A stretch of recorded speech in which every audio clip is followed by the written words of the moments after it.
नमस्कार, मैं इस वक्त दिल्ली के जंतर मंतर पर हूं और ये जो पीछे आपको भीड़ दिखाई दे रही है, ये देश के बेरोजगार युवा हैं। ये सरकार से मांग रख रहे हैं कि हमको जो अपना कोविड में बर्बाद हुआ अटेम्प्ट है वो वापस दिया जाए, सीसेट को हटाया जाए, ये मांग है। लेकिन इस देश में मांगे और सवाल नहीं सुने जा रहे हैं। अगर सवाल संसद में नहीं सुने जाते हैं तो फिर जो सड़क पर ये तमाम युवा खड़े हुए हैं उनकी बातें कैसे सुनी जाएंगी। एक भी सरकारी परीक्षा ऐसी नहीं है जो कि बिना परेशानी के पूरी हो जाती हो। एक भी सरकारी परीक्षा ये नहीं है जो कि बिना डिले के पूरी हो जाती हो। और ये तमाम स्टूडेंट यूपीएससी के छात्र हैं, लंबे समय से यूपीएससी की तैयारी कर रहे हैं, लेकिन तब भी इनकी सुनने वाला इस पूरे देश में कोई भी नहीं है। संसद में बातें नहीं सुनी जाती हैं। 141 सांसद जो हैं सस्पेंड कर दिए जाते हैं, तो फिर इन छात्रों की बात आखिर सुनेगा कौन। लेकिन एक पत्रकार का काम ही यही है कि वो हर किसी की बातें सुने, रैशनल होकर जनता तक पहुंचाए जरूर। इन्हीं से जानेंगे क्या इनकी मांगे हैं, इन्हीं से जानेंगे क्या इनकी परेशानियां हैं और आप तक पहुंचाएंगे। नमस्कार, क्या नाम है आपका? मेरा नाम अजनाथ केदार है। हम फ्रॉम पुणे, महाराष्ट्र। अच्छा, कब से तैयारी कर रहे हैं, क्या समस्या है? सर, हम 5-6 साल से तैयारी कर रहे हैं और 2020 और 21 में जब कोविड का ये माहौल था पूरा देश में, तभी सब लोग हम जो प्रिपरेशन कर रहे थे वो सबको भी कोविड हो गई थी और बहुत ज़्यादा लोग इन्फेक्शन में थे। तो कई लोग हॉस्पिटल में थे, कई लोगों के घर में मौतें हो चुकी थी। तो वो हम सब लोग हैं और हम लोगों ने 3 साल से सुप्रीम कोर्ट में लगे रहे कि हमें अटेम्प्ट दो। पूरे देश में 18 से ज़्यादा जो स्टेट्स हैं वहाँ के सब रिस्पेक्टिव स्टेट्स पीसीएस एस्पिरेंट को सबको अटेम्प्ट मिल गया है। सिर्फ हमें अटेम्प्ट नहीं दिया जा रहा है। पार्लियामेंट में 10 बार हमने बात की, 150 से भी ज़्यादा एमपी से बात की, डिपार्टमेंट स्टैंडिंग कमेटी का रिपोर्ट भी आया, उन्होंने भी रिकमेंड कर दिया कि इनको अटेम्प्ट दो। मगर बात यह है कि नहीं देना है, नहीं क्यों देना है पता नहीं हो रहा है। कहा जाता है कि यूपीएससी रिजिड बॉडी है। भाई, रिजिड बॉडी का मतलब क्या है? डेमोक्रेटिक वेलफेयर स्टेट नाम की कुछ संकल्पना है कि नहीं? तो बात वही है कि हमारे इस प्रोटेस्ट में ये पूरा ऑल इंडिया से ये सब एक छात्र हमारे इंदर जी जम्मू कश्मीर से आए, एक बंदा वेस्ट बंगाल से आए, एक बंदा तमिलनाडु से आए, एक कर्नाटका से आए, पूरे देश के यहाँ छात्र है। हमारा मानना है कि हम जितेंद्र सिंह के घर के सामने भी गए, हर बार उठाते जेल में डालते, हर बार उठाते जेल में। क्या नाटक चल रहा है ये? किस किस सांसद से बात कर ली अभी तक? हमने रूलिंग पार्टी के कैबिनेट मिनिस्टर से बात की, राजनाथ सिंह से बात हो गई, जेपी नड्डा से बात हो गई। बात यह कि कोई सुनने के लिए तैयार नहीं। ये बोलते कि डेमोक्रेटिक कॉन्स्टिट्यूशनल मीन्स फॉलो करो। 10 बार कोर्ट में गए, हर बार बोला है कि इनको दीजिए शो सम लेने से का मतलब होता है कि नरमाई के साथ इनके साथ पेश आइए। कहाँ है नरमाई? ये इस तरह से नरमाई से आते, जेल में बिठाते, रात भर बैठते, कभी कभी मारते भी है और छोड़ देते। ये तरीका है हमारी चीजों को एड्रेस करना। मारा भी गया है, 10 बार मारा गया है। इनको पूछे आप, हमारे पास सब वीडियो फुटेज है। हम बिल्कुल नहीं, ये बात है ना, इस तरीका गलत है बिल्कुल, ये होना नहीं चाहिए। हम छात्र ऐसे गुंडे नहीं है सड़क छाप घूमने के लिए। मेरा मानना है कि हमारी बुनियादी डिमांड है कॉन्स्टिट्यूशन। हम भी पढ़ चुके हैं, लक्ष्मीकांत हम पढ़ चुके हैं। इतना डिमांड हम जानते हैं कि कॉन्स्टिट्यूशनल तरीका कैसा होना चाहिए, डेमोक्रेटिक तरीका कैसा होना चाहिए। बात हुई कि ये सुन नहीं रहे बात, तो हमें इस तरह से रास्ते पे 10 बार आना पड़ेगा, फिर भी आएंगे। क्योंकि ये जहाँ लगा दिया ना हमने सर, ये भगत सिंह, छत्रपति शिवाजी महाराज, BR अम्बेडकर, इन्होंने क्या बोलते हैं? Educate, organise, agitate. इन्होंने ही बोला ना। ये झांसी चिराना, इन्होंने बोला है कि नेवर बो in front of the mighty.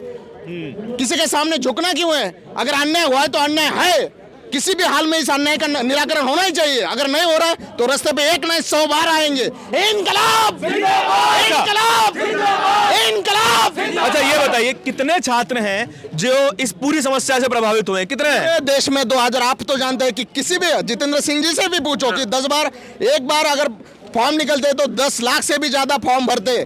अगर आपको पता होगा 2020 में भी सबके लिए कोरोना था, 2021 में भी सेकंड वेव में तो पूरा विश्व मारा गया था। मेरा मानना है कि अगर उस टाइम पे 10 लाख, इस टाइम के 10 लाख, आप सोच 10 या 20 लाख से ज़्यादा परेशान, तब छात्र परेशान थे।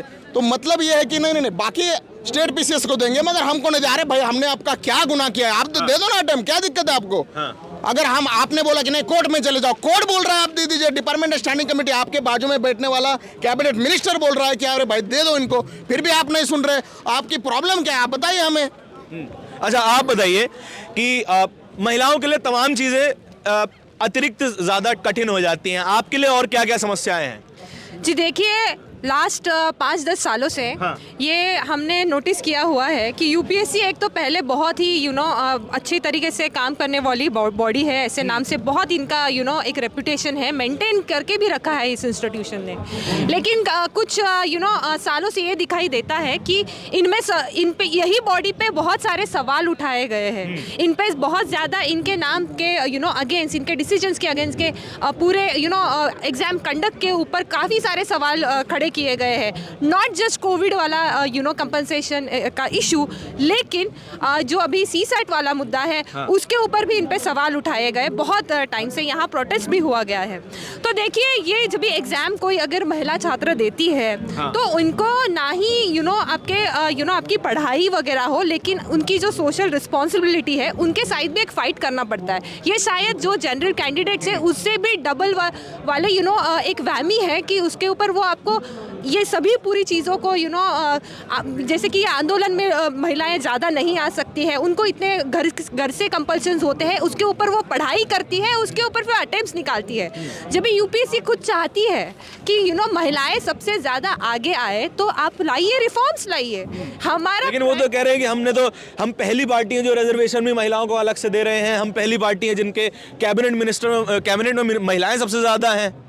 देखिए, वो आपके पार्लियामेंट का रिप्रेजेंटेशन के बारे में बात कर रहे हैं, जैसे कि आपकी ग्राउंड ग्रास रूट लेवल की हो गई। और बाय द वे आपका 74-73 जब भी आपका लागू हुआ है 92 से, तभी से ही ग्राउंड लेवल से ही महिलाओं का रिप्रेजेंटेशन है।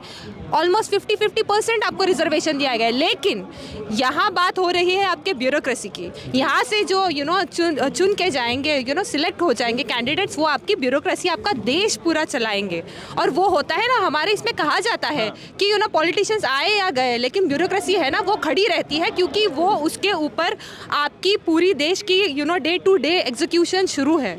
लेकिन अगर इसमें ही आपके महिलाएं की आपकी रिप्रेजेंटेशन कम होगी तो फिर आप कितनी भी पॉलिसी दे दीजिए या फिर आपके डिसीजंस दे दीजिए, इससे कुछ नहीं होने वाला जब तक यूपीएससी में रिफॉर्म्स नहीं आता है। जब तक डीओपीटी या नोटिफिकेशन ना निकाले कि महिलाओं के लिए अलग से एक कट ऑफ लगाना चाहिए, जैसे ऑलमोस्ट इंडिया के हर एक स्टेट में हो रहा है, तब तक ये रिप्रेजेंटेशन आप जब भी बात बोलते हो तो उसको करके भी दिखाइए। कथनी करनी में फर्क है। जी हाँ, बहुत फर्क है, बहुत ज्यादा फर्क है। अच्छा, चलिए ठीक है। आपका क्या नाम हुआ? राहुल। कहाँ से आते हैं? महाराष्ट्र से। महाराष्ट्र से। कितने साल से तैयारी कर रहे हैं? 6 साल से सर। 6 साल से तैयारी कर रहे हैं। और कोविड में आपका कौन सा अटेम्प्ट वेस्ट हुआ है? 20 और 21 का सर। कोविड में मैं गांव में गया था और मेरे पास कोई भी बुक्स नहीं थे, तो 6 महीने मेरे पास कोई भी बुक्स नहीं थे। बट एज वाइज मेरा लास्ट अटेम्प्ट था 20 और 21 में, इसलिए मुझे देना पड़ा, बिना बुक्स के देना पड़ा। आप तो पता है कि महाराष्ट्र में एपी सेंटर था, इतने सारे लॉकडाउन थे, पुणे तो सबसे ज़्यादा पेशेंट्स थे, तो हमें डिस्ट्रिक्ट भी चेंज नहीं कर सकते थे। सो बिना पढ़े, बिना बुक्स हम 6 महीना एक ही जगह हमारे गांव में रहे, तो इसकी वजह से हमारा प्रिपरेशन बहुत इम्पैक्ट हुआ 20 और 21 में। हॉस्पिटल भरे पड़े थे, हमें हलचल भी करने को नहीं आ रही थी, और इसी कंडीशन में हमने एग्ज़ाम दी। ना लाइब्रेरी खुली थी, ना बुक्स अवेलेबल थे। ऑनलाइन पढ़े तो कैसे करे? जो बंदा विलेज में काम करता है उधर इंटरनेट का अवेलेबिलिटी नहीं था। इसी वो तो कह रहे हैं हर जगह हमने इंटरनेट भी पहुंचा दिया है, हर जगह डिजिटल इंडिया हो चुका है, आपको नहीं मिल पाया है? बिल्कुल नहीं सर, आप उनका पार्लियामेंट का जवाब देखिए। 80% विलेज में वो भारत नेटवर्क काम नहीं कर रहा है, तो ये क्या हो रहा है? तो मुझे हमारा इतना ही कहना है, मैं मोदी जी को, जितेंद्र सिंह जी को बोलना चाहता हूँ कि सर आप बहुत मतलब अपर क्लास से बिलोंग करते हैं, जो रूरल एरिया है, जो गरीब लोग थे, जो स्टूडेंट थे, इनको बहुत सारी परेशानियों का सामना करना पड़ा। 18 स्टेट ने ये रिकॉग्नाइज कर दिया, इवन मध्य प्रदेश हो, गुजरात हो, इन स्टेट्स ने भी ये दे दिया। सुप्रीम कोर्ट के सबसे सीनियर मोस्ट जज थे, उन्होंने भी बोला कि आप please lenient view low. Department related standing committee है, उन्होंने, सुशील मोदी जी इतने सीनियर बीजेपी लीडर है, उन्होंने खुद बोला कि स्टूडेंट ने इतनी सारी सफरिंग्स फेस की है, तो एक अटेम्प्ट तो बनता है देना। अभी इनके सुप्रीम कोर्ट बोल रहा है, इनके इतने सीनियर मेंबर बोल रहे हैं, और हर बार जब हम जाते हैं तो क्या बोलते हैं कि नॉट फिजिबल। क्यों पता नहीं। पार्लियामेंट में कभी भी मतलब डिस्कशन नहीं करने देते, स्टार्ट क्वेश्चन होता है। नॉट फिजिबल हर वो चीज़ होती है जो इस देश की जनता के हक में होती है। अब कोई किसी मंत्री का बेटा अगर यूपीएससी दे रहा होता तो शायद इन सभी को एक अटेम्प्ट मिल जाता। कोई मंत्री का बेटा अगर मान लीजिए ट्रैफिक में फंस भी जाए ना, तो इस देश में ट्रैफिक की समस्या खत्म हो जाएगी। अगर इस देश के कोई भी मंत्री के बेटे को एक जरा सा कांटा चुभ जाए तो इस देश की सड़कें साफ करवा दी जाएंगी। लेकिन इन सभी छात्र जो कि एक सामान्य परिवार से आते हैं, इनको तमाम परेशानियां झेलने के बाद भी इनकी बातें सुनी नहीं जाएंगी। अच्छा, डिटेन वगैरह भी हुए थे प्रदर्शन वगैरह में? हाँ हुए थे ना, हम लोग 5 अगस्त को डिटेन प्रोटेस्ट किए थे मुखर्जी नगर में। हाँ। हम लोगों को एकदम लात घुसा मार करके डिटेन किया गया, लगभग वहाँ पे 4-5 घंटा हमको बैठाया गया। हाँ। बाद में बहुत सारे लोग आए तो फिर उनको बताएं, लेकिन ये लोग कुछ सुनते ही नहीं है ना। जैसे प्रोटेस्ट करने गए तो उठा के फेंक देंगे, जैसे कि हम लोग मूली गाजर हैं, उसका कोई इशू नहीं। दूसरा इन्होंने कोविड वाले बोले, वो तो हैं ही, साथ में एक सीसेट का इशू भी है। सीसेट इससे अलग नहीं है, सीसेट इनसे जुड़ा हुआ है। अगर आप सीसेट हार्ड कर जाएंगे तो कोई जो रीजनल बैकग्राउंड के हैं वो कभी पास नहीं कर पाएंगे। और हिंदी बैकग्राउंड, खास करके हिंदी माध्यम के बच्चे, हम हिंदी माध्यम के बच्चे इसलिए कह रहे हैं क्योंकि हिंदी माध्यम के बच्चे IIT JEE नहीं करते हैं। और जो IIT JEE नहीं करते, आप क्वेश्चन पूछे IIT JEE कैट के क्वेश्चन, तो वो कैसे उसको सॉल्व करेंगे? IIT JEE कैट के भी आते हैं जी। इस बार के टोटल क्वेश्चन में से 27 क्वेश्चन IIT JEE कैट के क्वेश्चन थे। हाँ। तो आप जब 27 आप यही पूछेंगे तो सामान्य जो हिंदी बैकग्राउंड को कैसे सॉल्व करेंगे? और जब सॉल्व ही नहीं करेंगे तो पास कैसे होंगे? इस बार का रिकॉर्ड है मात्र 3% विद्यार्थी जो है सिर्फ हिंदी माध्यम से सेलेक्ट हुए हैं। 3%। अब जबकि जो कि 2007 में ये आंकड़ा 50% के पास था।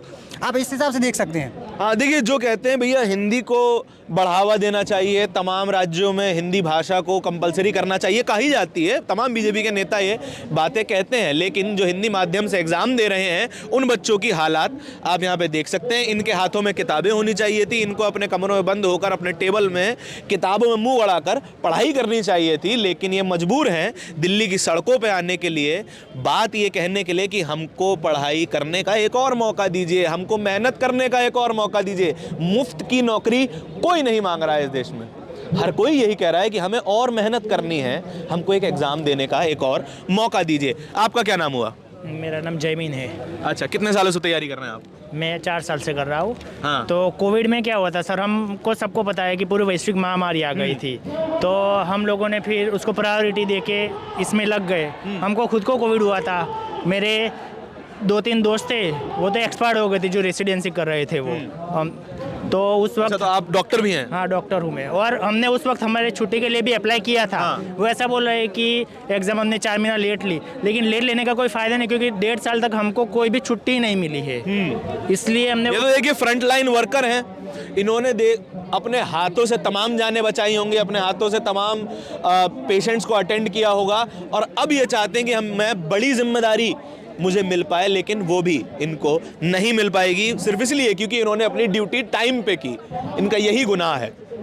अब आप ये देख सकते हैं कि तमाम छात्र यहाँ पर हैं, तमाम जो है छात्र यहाँ पे पहुँचे हुए हैं, लेकिन इनकी बात कोई सुनने को राजी नहीं है। पूरी बातचीत के बारे में आपके क्या विचार है कमेंट सेक्शन में बताइएगा जरूर। कैमरे के पीछे मेरे साथी सचिन के साथ दिल्ली के जंतर मंतर से धारण की रिपोर्ट। धन्यवाद।